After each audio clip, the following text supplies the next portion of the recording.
The front door slammed behind her with a force that made the windows rattle. "Ethan, what is that sign doing in the yard?" she shouted. I didn't lift my gaze immediately.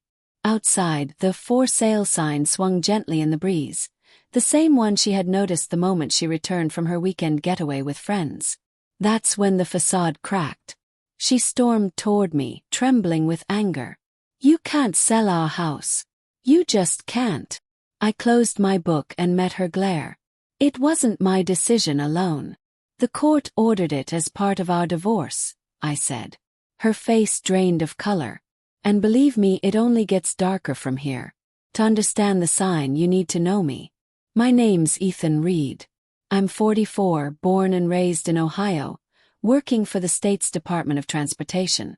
Nothing glamorous, reflective vest, steel-toed boots, coffee in a battered thermos. Some days in the office, most days out on highways at dawn, watching tail lights disappear, wondering who's driving home to someone who really loves them. My schedule is chaotic. Night shifts, early mornings, unexpected overtime whenever a lane needs repair yesterday. I'm the kind of man who just shows up, does the work, and keeps his head down. 5 years before the sign appeared, I thought I had finally settled. A modest 3-bedroom house in a quiet Columbus suburb, a lawn I could mow on Saturdays, a grill out back, room for 2 cars, friendly neighbors. Inside that house lived my wife, Lila. She was 46, worked at a furniture store, and had 1 daughter from a previous marriage. On paper it looked solid, 8 years of marriage, but a house is more than walls and bills. It's the people inside them. Lila had history. Her daughter, Sophie, was a teenager when I first met her. Headphones on, half curiosity, half eye roll. By the time everything fell apart, Sophie was 22, living near campus, figuring out her own life. Dinner at our house was usually ordinary. Frozen pizza some nights, roast chicken others. Sophie would drop by, leave laundry, recount stories about college life. Sometimes tension flared. I wasn't her father, never tried to be, just a steady presence. Giving rides when her car broke down, reviewing leases before she signed them, being a reliable stepdad. That felt like enough. Lila was bright, magnetic, persuasive. Her clients adored her. My friends told me I married up, and I believed them. I thought we were a team, a second chance for her, a first real family for me. I trusted her with my life. It didn't begin with a dramatic event. It began with a Thursday night girls' outing. Lila came home more dressed up than usual, a hint of perfume, a new top and jeans. "The girls from work want to go downtown for drinks. Just a few hours. You okay if I go?" she asked. I didn't hesitate. "Of course. Go have fun," I said. "See, that's what a good husband says. You don't want to be that guy who freaks out every time his wife leaves the house," she teased. So I stayed home, warmed leftovers, watched a muted game. She returned late, flushed and laughing, tossing her heels by the door. "You would have hated it.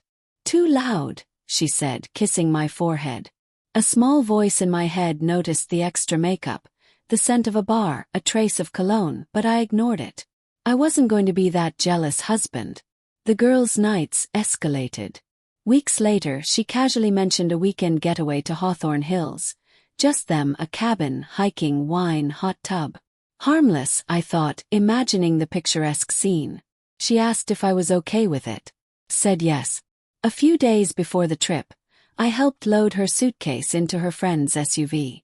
She looked more polished than necessary for hiking. Fresh hair, new leggings, that sort of outfit meant to be seen. She placed a hand on my chest, looked me in the eyes. "You know I love you, right?" He nodded. "Yeah, I know," I said.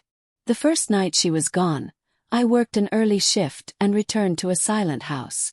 Around 9 p.m. I FaceTimed her out of habit. Her face appeared amid bar lights, laughter and clinking glasses. "We're at dinner," she shouted. The name of the place. She couldn't remember. She came back Sunday afternoon, cheerful, smelling of perfume and hotel soap. "The trip was great," she said lightly, tossing off every detail like it didn't matter. But something felt off. For a woman who loved details, the weekend shrunk into 8 flat words. "We had fun." It didn't stop there. Over weeks, she lined up more weekends. Same story. Just the girls, never specifying names. I noticed gaps in communication, odd excuses, bad signals. One night when I pressed her, she rolled her eyes and said, "Why are you interrogating me? Since when do you care?" That stung. I tried to ignore my gut, but doubt festered. I opened Facebook and scrolled through photos of her coworkers. Group selfies from previous trips with her at the center, smiling. Dates matched her stories. Well, they were at home, at brunch, at games, while she claimed to be away. Social media doesn't lie. People do. I didn't want to snoop through her phone. I'm a man raised to be steady, strong, and trusting. Get doubt nod. I opened my laptop late one night, searched for how to catch a cheating spouse. Read forums, guides, articles. One word kept recurring. Private investigator. I called around and finally found a man named Mark Ellison. Calm, collected, no drama. "If she's cheating, we'll know. If not, you get your peace of mind," he said. A few days later, I met him in his modest office, a second-floor brick building. He took details, scheduled trips, photos, addresses. Retainer signed, instructions given. The following week, Mark began following Lila. First nothing. But then on a Tuesday, a message changed everything. "She's not going home." Photos followed. Lila, in her car, pulling into a hotel along the interstate. Stared numb. Later, Mark handed me a thick folder. Timelines, photos, videos. There she was, in the hotel parking lot, pressed against another man, kissing him. Different nights, different outfits, same couple. I didn't yell or cry. Felt silent rage. Mark asked calmly, "What will you do?" I stared at his desk and said, "I'm done." No begging, no counseling. She made her choice. I returned home to our house. Lila sat on the couch, hair in a bun, smiling. "How was your day?" she asked. I kissed the top of her head and sat beside her like nothing had changed. But in my mind I kept repeating, "I'm not your plan B. I'm not the fool." I wasn't planning a fight. I was planning my exit. I called divorce attorney Allison Carter. "Ally," she said. Bright office, diplomas on the wall, a place where marriages go to die on paper. I slid the folder across her desk. She studied it, said quietly, "Infidelity doesn't affect asset splits, but it can impact alimony. With this, she doesn't get to destroy your life and still get paid." She guided me. "No transfers, no touching retirement accounts, document every expense." I became my own accountant, every mortgage payment, car payment, utility recorded. Finally, I signed papers to start the legal process. That signature wasn't just the end of a marriage. It was the beginning of reclaiming my life. A week later, Ally called. Papers filed. 8 years reduced to a case number in a courthouse system. And outside, that "for sale" sign swung quietly in the breeze, signaling not loss but a new beginning.